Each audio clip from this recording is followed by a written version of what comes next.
покажа един от най-красивите острови в Филипините, а това е именно остров Палаван. Така че останете с мен. Сутринта се събудих.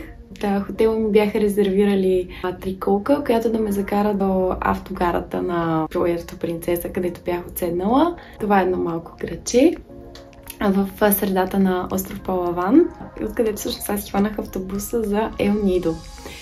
Като автобуса струваше 600 филипински песо, с което равнява около 26 лева. Другия вариант беше да си хвана ван, който всъщност е по-бърз и тръгва общо взето по всяко едно време, но аз предпочетох по сигурния вариант, тъй като шофьорите във вана карат изключително бързо и неадекватно. Затова реших, че няма да си залагам живота в този момент и си казах по-добре на по-сигурното. Пътуването с автобуса беше 8 часа. Така, подготвих се за едно дълго приключение. На автогарата в Пуерто Принцеса, това е касата, която се купуват билетите. Всъщност, това, което беше интересното по време на пътя, е, че се качваха постоянно хора, които са местни хора и много деца. Деца, които са свършили училище и се прибират по селищата си, по къщите, което беше изключително интересно, тъй като тотално можеш да се внедриш в тяхната култура и да видиш как протича едно ежедневие за тях, което беше наистина интересно като преживяване.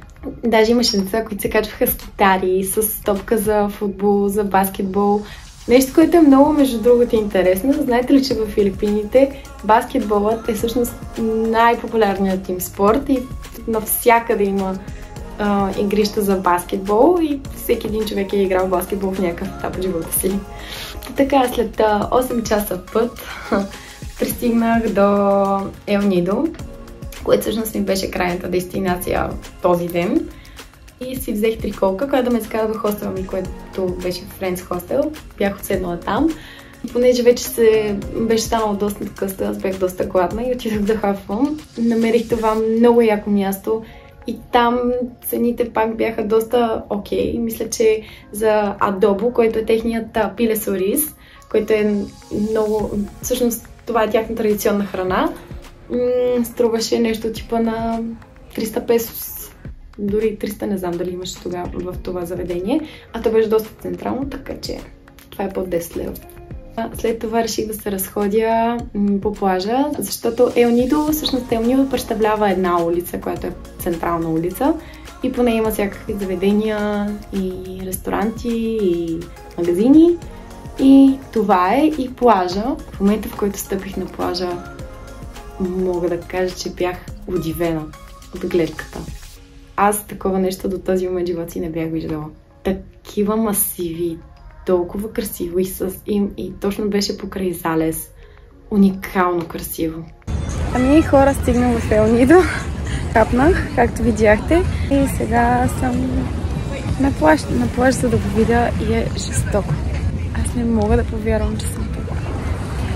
Уникално е и тежко. Много е красиво просто. След това, разбира се прибрах към хостела ми и всъщност отидох долу в общото помещение, където бяхме всички. В този хостел, понеже това е доста социален хостел и всички сме горе-долу на една възраст. И запознах всъщност с едни англичани, с които си бяхме партийка през цялото време. След това излязохме и видяхме тази игра, която е типично явно за филипинците. Тя представлява да залагаш на някоя карта и където падне топчето, ти печелиш тройно на твоят залог. Нещо като рулетка, да се каже. Не съм много нати с хазартните игри, ще ме извинявате. И всъщност един от компанията, тъй като аз съм човек, който не залага, и аз казах да заложат на АСО. Разбира се, момчето от моята компания, което ме послуша, спечели тройно на това, което е заложил, така че... Но това, ако бях аз, нямаше да спечеля сигурно. Но да, беше интересна вечер. После се събрахме, бяхме всички заедно и се забавлявахме. Бяхме в един бар на плажа, бич клуб Сава. Беше уникално яко. Наистина и музиката и всичко, и вайба, и настроението беше един път. Много, много беше яко. И много забавлявахме, много танцувахме. Но, разбира се, всичко приключи към 2 часа, тъй като Сутринта трябваше да станем рано за екскурзията, която ни предстоеше. Сутринта станах и разбира се, нямах никакви сили. Отидох на закуска и директно след това тръгнахме към пристанището, където ни чакаше лодката.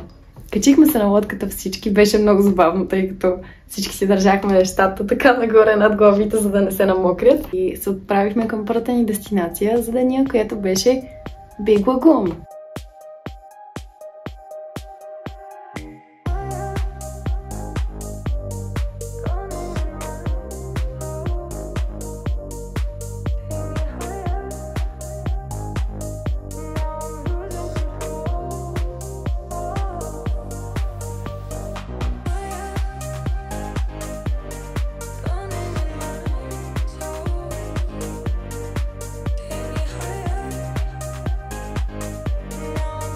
Пътя. Аз не мога да повярвам какви красоти видях. Наистина, докато се возих на лодката, не може да повярвам през цялото време какво виждам. Беше изумителни пейзажи и бих казала наистина, че такова нещо до момента не бях виждала. Всички се настанихме по каяците и беше толкова яко. Толкова се смяхме и започнахме да плаваме между скалите и се откриваха пред нас брутално красиви гледки. Направихме си, разбира се, няколко снимчици и видеа, нямаше как да не. И решихме да влезем между скалите в една като пещеричка и разбира се, защото сме некоординирани, се ударихме на няколко пъти. Разбира се, имам вече белег. Аз я колекционирам спомени и белези, не магнити. После се върнахме към лодката и запътихме към втората локация, която беше Seven Commandos Beach. Слязохме от лодката и отидохме на плажа. На плажа имаше волейбол на мрежи, като разбира се всички започнахме да играем волейбол. Беше много забавно, правихме си турнирчета. Бяхме сигурно 1 час сме играли волейбол. Толкова бяхме зарибени. Close till I get up. Time is barely on our side. I don't wanna waste what's left. The storms we chase are leading us, and love is all we'll ever trust. Yeah, no, I don't wanna waste what's left. And on we'll go, through the wastelands, through the highways, till my shadow turns to sun rays. And on we'll go. Разбира се, след толкова емоции и приключения, вече беше време за хапване. И се запътихме към плажа.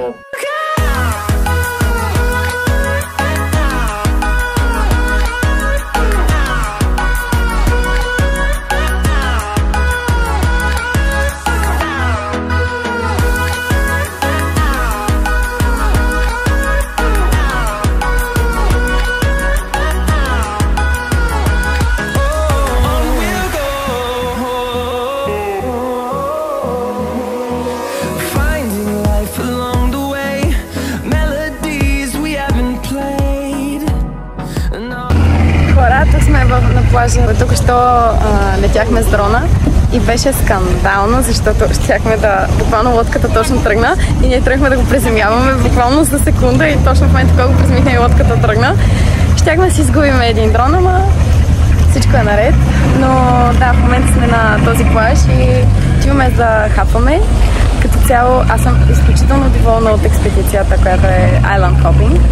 Наистина брутално яко е и гледките са неповторими. Сега бяхме да плуваме с маска и да шноркел. Беше много красиво и като цяло в момента слизаме да хапваме и така. Хапнахме много хубаво. Толкова е хубаво просто да си седнеш на пяска, да си хапваш обяда пред едни прекрасни пейзажи и гледки и просто чувстваш толкова свободно. Също така имахме една спирка помежду островите, която беше за гмуркане. Всички скачахме от лодката и се гмуркахме и беше много яко.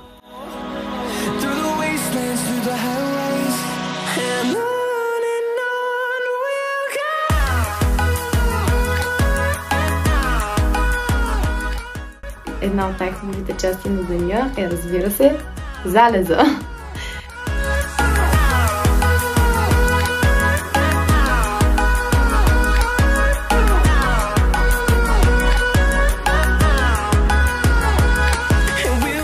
хванахме уникален залез, че всички просто чувствахме толкова свободни.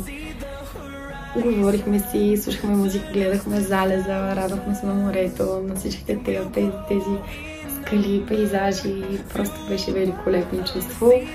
Точно чувстваш като птичка, свободен. И бих казала, че тази екскурзия тотално си заслужава и парите, която беше всъщност около, мисля, че горе-долу като средства струваше 50 лева или 60, нещо такова, но тя обхваща всичките тези места, които споменах. Включва абсолютно целия ден, всички хапвания, транспорти, всичко.